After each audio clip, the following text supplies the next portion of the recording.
end user. So आप Audible नहीं है. एक मिनट बेटा, able to hear me? सबको आवाज आ रही है मेरी? चलिए, okay. So before starting the topic, consumerism, consumer क्या है सबको पता है, ठीक है. कौन होते हैं कंज्यूमर? एंड यूजर है, आपके प्रोडक्ट को कंज्यूम करते हैं, सर्विस को कंज्यूम करते हैं. एंड कह सकते हैं कि ही और she is a market king. कह सकते हैं मार्केट के वो राजा होते हैं. मार्केटर्स जो है आजकल क्या करते हैं, प्रोडक्ट उनके हिसाब से बनाते हैं ना. बट क्या आपको लगता है कि कंपनी एथिकल प्रैक्टिसेस करते हैं? यानी कि कंपनी ऐसा कर सकती है कि कभी कोई स्प्यूरियस प्रोडक्ट सेल कर देना, अडल्ट्रेटेड प्रोडक्ट सेल कर देना, ठीक है, अंडरवे प्रोडक्ट सेल करना. तो ये सारी चीजें जो थी, ये हमारे इंडिया से बाहर भी बहुत ज्यादा चल रही थी. अब ऐसे केस में कंज्यूमर को प्रोटेक्ट करना बहुत ज्यादा क्या हो गया, इंपॉर्टेंट हो गया, जरूरी हो गया. और इसी वजह से हमारे यहाँ क्या आया, कंज्यूमर प्रोटेक्शन एक्ट 1986. इसमें कुछ राइट्स बताए गए, वो सारे राइट्स की कंज्यूमर को हम कैसे प्रोटेक्ट कर सकते हैं, कंज्यूमर के क्या क्या राइट्स हैं, और अगर कोई भी मिसहैपनिंग होता है कंज्यूमर के साथ तो उस केस में उनको कैसे सॉल्यूशन मिलेगा, like where they have to go, है ना. मान लीजिए कि आज अगर मतलब कभी भी कोई मैंने प्रोडक्ट परचेज किया और उस प्रोडक्ट को मैं मार्केट में लेके गई, कंपनी जहां से मैंने खरीदा उनको जब मैंने बोला तो he is not basically returning that product. So कह सकते हैं ना कि ये एक तरीके से क्या हुआ, मेरे साथ तो गलत हो गया. I was exploited in the market because I got the wrong product and they are not taking the responsibility, हु, कंपनी. सो ये सारे सिचुएशन से बचने के लिए कंज्यूमर प्रोटेक्शन एक्ट 1986 को लाया गया. इससे पहले दो टर्म्स थे, क्या था, एक कैवेट, अभी क्या चल रहा है कैवेट, पहले क्या चलता था कैवेट, कैवेट एम्पेटर था, यानी कि consumer be careful while purchasing the product. But now it's caveat vendor, like whatever, हाँ सेलर के ऊपर है कि whatever you are selling the product be aware. यानी कि कंज्यूमर पहले क्या था कि बोलते थे कंपनी वाले कि भाई कोई भी प्रोडक्ट अगर हम मार्केट में लेकर आ रहे हैं, कोई भी प्रोडक्ट सेल कर रहे हैं, आपकी जिम्मेदारी है उसको देख परख के खरीदिए. लेकिन अभी क्या बोला जाता है कि कंपनी आप अवेयर रहिए कि आप प्रोडक्ट क्या कंज्यूमर को सेल कर रहे हो. तो कहीं ना कहीं सेलर से जो वैल्यू है वो कहाँ मूव हो गया, कंज्यूमर के तरफ वैल्यू मूव हो गया. कंज्यूमर प्रोटेक्शन एक्ट 1986 में अराउंड 6 राइट्स डिस्क्राइब्ड है और अभी फिलहाल 3 राइट्स और भी इंक्लूड है. लेकिन कभी भी क्वेश्चन आता है कि कंज्यूमर प्रोटेक्शन एक्ट के मेन राइट्स कौन से हैं, तो देयर आर 6 राइट्स. ठीक है, कौन कौन से 6 राइट्स है वो,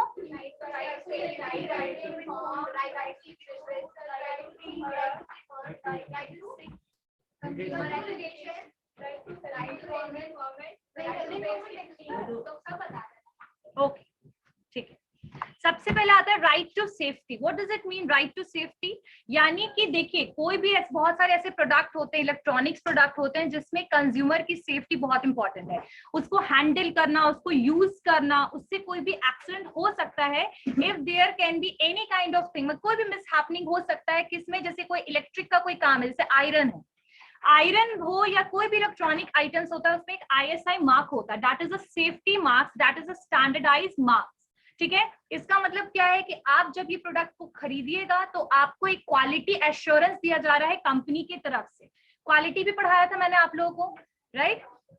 तो यहाँ पर सेफ्टी का मतलब ये है कि कंज्यूमर को हमें सेफ रखना है, किसी भी तरीके का कोई भी एक्सीडेंट नहीं होना चाहिए. In the case if any बोल सकते हैं spoiled product, spurious product, wrong product, pirated product if we got, what we can do, we can basically, the company is responsible for that and he or she will return that product. ठीक है, they will exchange that product, they will compensate you. ठीक है, तो safety is very important कि कोई भी consumer कोई product खरीदे तो ही और she have to be safe. ठीक है, कोई एक्सीडेंट उनके साथ ना हो. ठीक है, उनका हेल्थ हो, उनकी प्रॉपर्टी हो, किसी भी तरीके का नुकसान उनको नहीं होना चाहिए. Second one is right to choose. Right to choose का मतलब क्या होता है कि जब हम मार्केट में जाते हैं, हमें कोई भी अगर प्रोडक्ट को परचेज करना है तो ये हमारा डिसीजन होना चाहिए. किसका डिसीजन होना चाहिए? कंज्यूमर का. ऐसा ना हो कि आज मैं मार्केट गई और मुझे कोई शॉपकीपर वो कंपेल कर रहा है कि ma'am you have to purchase this product. No one can force us to choose any of the product. It is solely our decision to choose the product. So we have right to choose the product, obviously choice हमारा होना चाहिए, ठीक है, पसंद हमारा होना चाहिए, no one can force us, ठीक है। सेकंड, थर्ड क्या था, right to inform whatever you are making, कोई भी प्रोडक्ट अगर आप बना रहे हैं, either that is a tobacco or something, anything, you have to inform the consumer that what kind of harmful consequences you can face if you start consuming this. For example, everyone, tobacco का आप लोगों ने देखा होगा, उसमें advertisement में क्या, it can cause cancer लिखा होता है ना, so it is a basically information which is company giving it to you, but it's all up to you that you want to consume or not, right? But from the company we have, company की तरफ से आपको हर एक information, हर एक details क्या होना चाहिए, आपको मिलना चाहिए, what kind of product that is, what ingredient is, what ingredient is in, उसके अलावा उसका प्राइस क्या है, उसका टैग, मतलब एवरीथिंग, एवरी डिस्क्रिप्शन, हर एक information about the product should be clear, किसके सामने, कंज्यूमर के सामने, समझ में आई बात। तो डिस्क्रिप्शन, इंफॉर्मेशन किसको देना है, हमें कंज्यूमर को देना, ठीक है। थर्ड पॉइंट क्या है, fourth point, right to be heard का मतलब क्या है, आपको कंज्यूमर को सुनना पड़ेगा। If consumer have any complaint regarding to product, if consumer have any kind of query, कोई भी क्वेश्चन है, कोई भी कंफ्यूजन है, then you have to hear consumers. किसको सुनना है, कंपनी को सुनना है। आप डिनाई नहीं कर सकते कि once you sell the product and after that you are not hearing their words. No, this is not the right way to deal with the consumer. Even we all know that if we start doing this kind of thing with the consumer, na, they will never become the loyal consumer. You all know about it. So in short, what the main thing कि भाई consumer जो है, उनकी बात किसको सुननी पड़ेगी, company को सुननी पड़ेगी, ठीक है। कोई भी क्वेरी होगा, कोई भी क्वेश्चन होगा, कंफ्यूजन होगा, क्योंकि कई बार जैसे बहुत लोग कंफ्यूजन में होते हैं ना कि भाई ये प्रोडक्ट खरीदे, ये प्रोडक्ट खरीदे, ऐसे केस में हम किससे एडवाइस लेते हैं, कस्टमर एग्जीक्यूटिव से, कंपनी का जो रिप्रेजेंटेटिव है। जैसे हम लोग कई बार क्लोथ्स भी लेने जाते हैं, हमें साइज वगैरह के लिए पूछना होता है, तो we are going to ask the customer executive. So in short, what we can say that if there is any query, confusion, if there is any kind of मतलब ऐसा कोई भी situation है, complaint है, तो किसको सुनना पड़ेगा, कंपनी को सुनना पड़ेगा। That is the consumer right, ठीक है। Next, right to seek redressal का मतलब है कि आपको फुल राइट है टू गेट द कंपनसेशन, क्षतिपूर्ति, सब सुनते हो, क्षतिपूर्ति, ठीक है। LIC और ये सब चीजों के लिए बहुत ज्यादा यूज होता है। Excuse me ma'am. यस बेटा, यस। सीक रिड्रेसल का मतलब क्या हुआ कि बेसिकली क्षतिपूर्ति, अगर किसी भी तरीके का नुकसान होगा तो आपके पास राइट है कंपनसेशन का। आप केस करोगे या आप केस ना करो, you will get the compensation from the company. मान लीजिए फॉर एग्जाम्पल, ऐसा मतलब I am just giving example of this, like someone bring a cooker, ठीक है, और वो कुकर ब्लास्ट कर जाता है, example, don't take it another way. If any kind of mishappening, मतलब कुछ भी होता है, किसी का भी लॉस होता है, तो in that case you will get the compensation of that. Sometimes the compensation cannot be fulfilled like this, but still if any kind of मतलब कोई भी कंपनी की तरफ से प्रोडक्ट में कोई भी गड़बड़ी होता है, तो ऐसे केस में कंपनसेशन भी आपको क्या होगा, मिलेगा, ठीक है। तो you will get the compensation. Compensation का तरीका क्या हो सकता है, मॉनेटरी टर्म में भी कंपनसेशन मिलता है, कई बार रिटर्न भी आप करके नया प्रोडक्ट वगैरह एक्सचेंज करके देना, that is also the part of the compensation, ठीक है। So you have right to seek redressal, मतलब आपको कंपनसेशन मिलेगा ही, ठीक है। Next point, right to consumer education, you have to educate the consumer, you have to tell, भाई information से related है, जागो ग्राहक जागो। even government is also doing this for मैं कंज्यूमर के लिए आए दिन आप एडवर्टीजमेंट वगैरह देखते हो, Jago Grahak Jago is one of the campaign of that, ठीक है।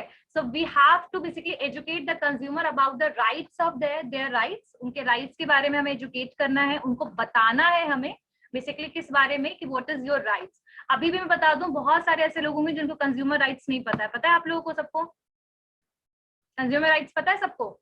ऑनलाइन क्लास कंज्यूमर राइट्स पता है? सो ट्रेडिशनल सेलर्स के क्या राइट्स थे? Who are traditional sellers? जो कंज्यूमर प्रोटेक्शन एक्ट से पहले जो सेलर्स थे, उनके ट्रेडिशनल सेलर्स के क्या राइट हैं? सब लोग ध्यान से सुनिए। What are the various rights of the traditional sellers?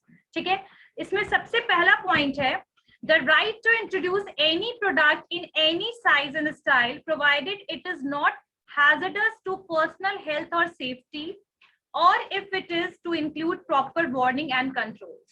यानी कि ट्रेडिशनल सेलर्स के क्या क्या राइट है?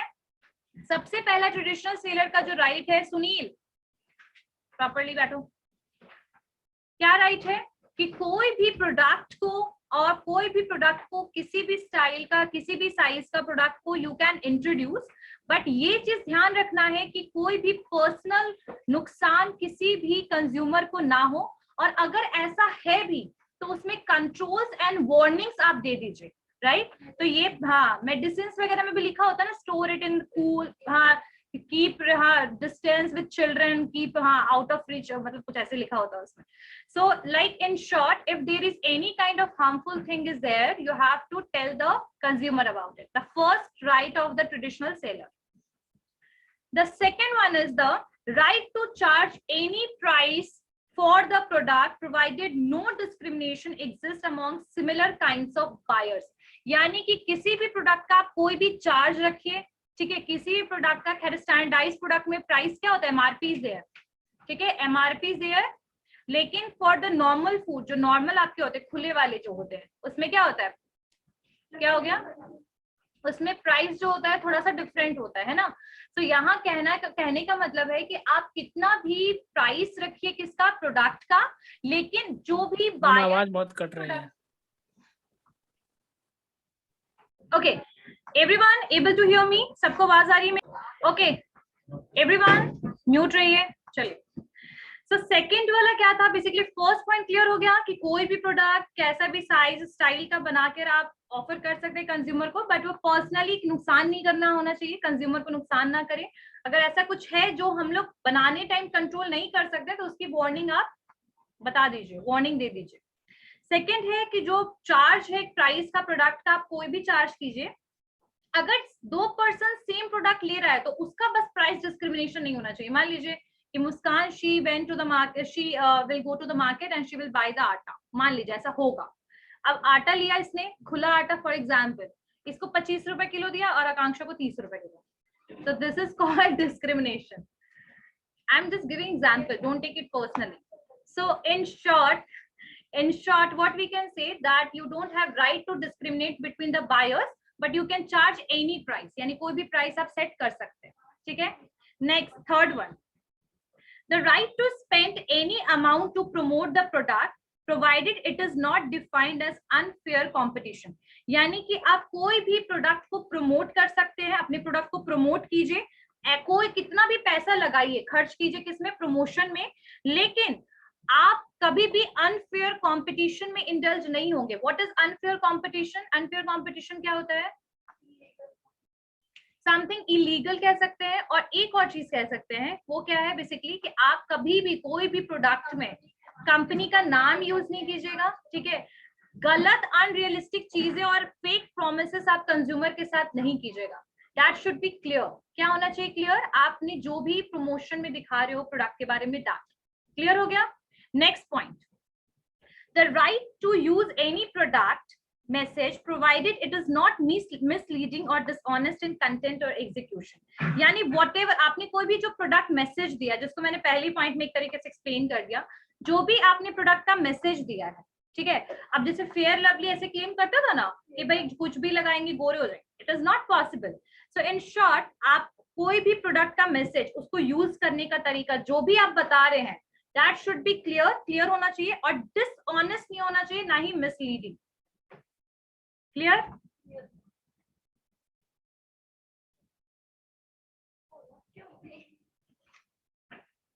ठीक है, चलिए नेक्स्ट, मैसेज कंटेंट होना चाहिए. इसका मतलब क्या है कि अगर मान लीजिए कि जैसे तुम लोगों को याद होगा एक चीज, तुम लोगों को मैं एक चीज लर्न कराती हूँ, तो हाउ टू यूज वाला कंसेप्ट है, एवरीथिंग शुड बी क्लियर, ठीक है? कस्टमर तक नॉलेज होना चाहिए.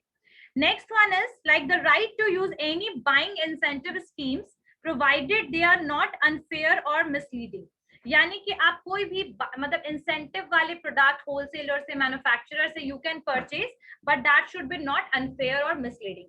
So these are the traditional sellers right. ये सारे ट्रेडिशनल सेलर्स के राइट थे। खैर अभी भी ये सारे राइट्स हैं, बट यहाँ पर कुछ चीज हो गया कि प्राइस आप अपनी मर्जी से चार्ज नहीं कर सकते। प्रोडक्ट को FSSAI या फिर आपका फूड कॉर्पोरेशन ऑफ इंडिया के अंडर में वो सारे मेंशन होने चाहिए प्रोडक्ट। सो अभी थोड़े से क्वालिटेटिव टर्म में the more rules and regulation is there. ठीक है, ट्रेडिशनल बायर्स के क्या क्या राइट थे? ये तो ट्रेडिशनल सेलर के राइट थे। कौन कौन से सेलर के राइट हुए? कि कोई भी प्रोडक्ट आप सेल करो, कोई भी प्राइस आप चार्ज करो, बट वही उसमें precautions should be mention, price में कोई डिस्क्रिमिनेशन नहीं होना चाहिए, है ना, ये सारी चीजें। अब बायर्स के क्या क्या राइट है, ये सब ध्यान से सुनो तुम लोग, ठीक है। तो सबसे पहला है कि the right not to buy a product that is offered for cell.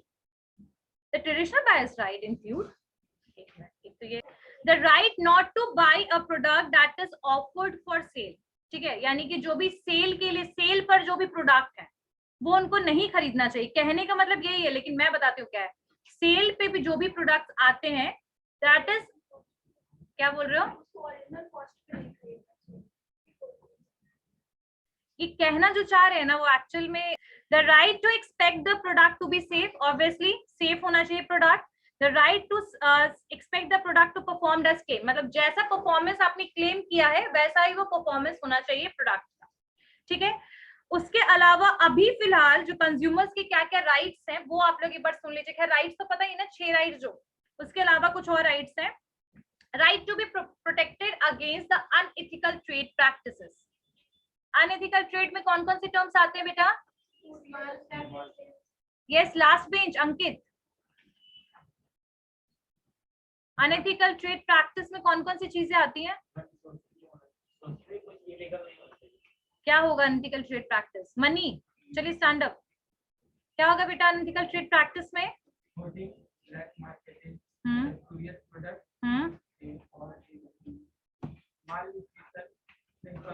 Mall practice,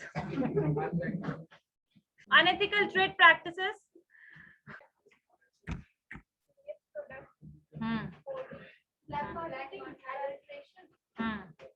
मिलावट होना, ठीक है, मिलावट, कम वेट होना, नकली प्रोडक्ट देना, ठीक है। और नकली प्रोडक्ट में भी एक होता है पायरेटेड। पायरेटेड मतलब जो कॉपीराइट के अगेंस्ट, जैसे कि बुक्स के लिए हम पायरेटेड वर्ड यूज करते हैं, बट अगर आपका प्रोडक्ट जो है ना सेम ब्रांडेड दिखेगा बट अलग होता है, दैट इज स्प्यूरियस प्रोडक्ट कहते हैं।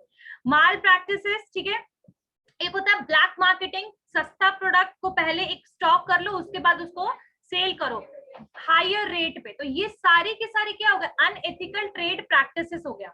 तो सबसे पहला राइट क्या है कंज्यूमर का, अभी के कंज्यूमर का? It's about the modern consumers, it's not about the traditional consumers, but it's about the modern consumers.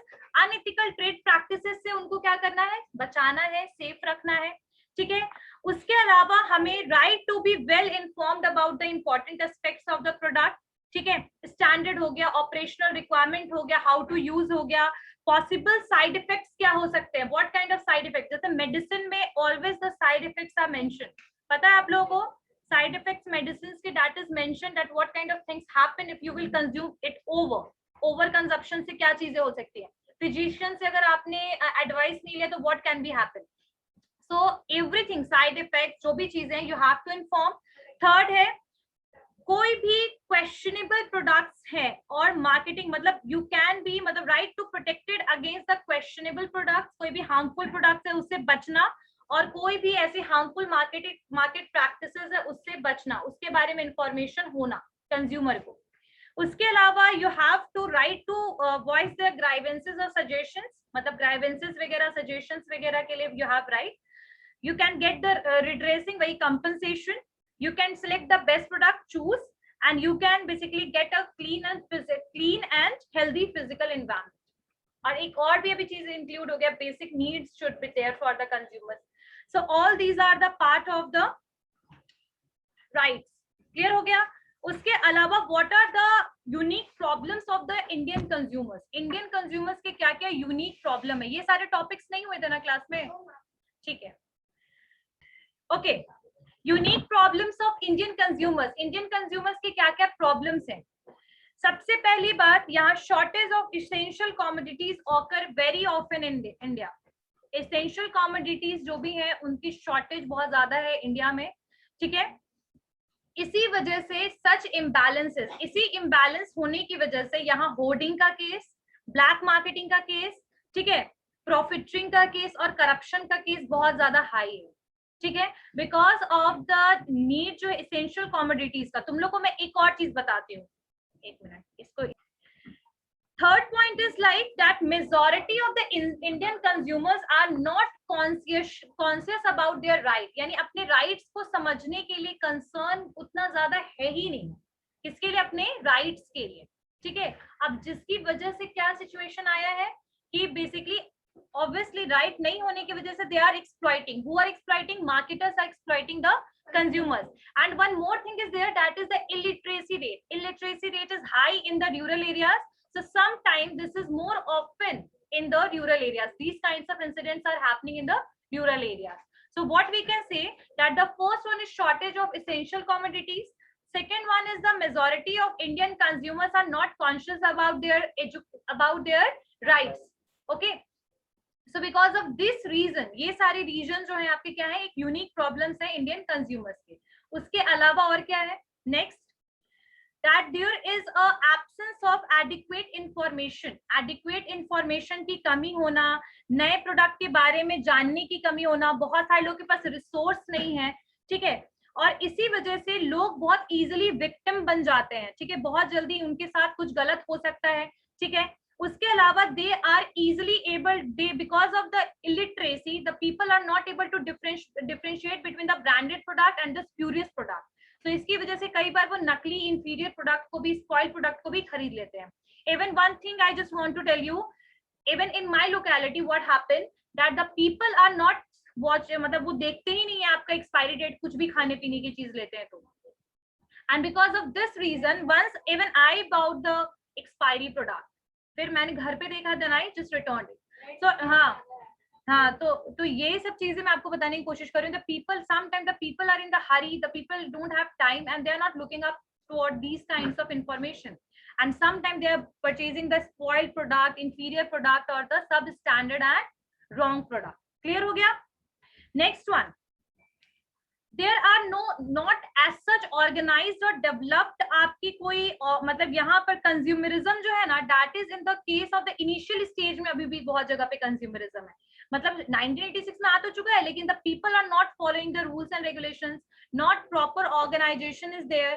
अभी तो फिलहाल 2019 में जो कंज्यूमरिज्म आया है तो उसमें कुछ फास्ट ट्रायल्स के लिए कुछ अलग से बनाए गए हैं ना, कोर्ट्स वगैरह, लेकिन पहले क्या था, the totally the consumers are dependent on the district forum, state and national, right, and वहां पर इतना ज्यादा रश होने की वजह से the people are not basically avoiding this things, मतलब they are not complaining about the product India में, ठीक है।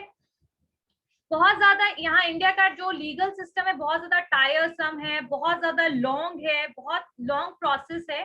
तो because of this only the situation is that there is a unique, मतलब obviously the people are not going to, they don't want to involve in these things, legal situation में उनको पढ़ना ही नहीं है, this kind of mentality the people have, ठीक है।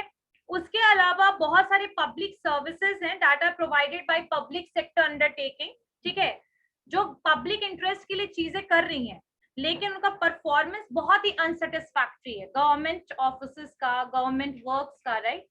सो इसी जैसे कि वाटर सप्लाई की प्रॉब्लम, इलेक्ट्रिसिटी की प्रॉब्लम इज देयर, बसेस की प्रॉब्लम, रेलवेज की प्रॉब्लम, ठीक है। सो इन सब वजह से कंज्यूमर्स हैव टू बेसिकली मतलब क्या करना, एडजस्ट करना पड़ता है। तो we can see that there is a lack of infrastructure, legal system is very, मतलब बहुत टायरसम है, बहुत लॉन्ग समय, बहुत साल तक क्या चलता है, ट्रायल चलता रहता है, पता है ना आप लोगों को कोर्ट का।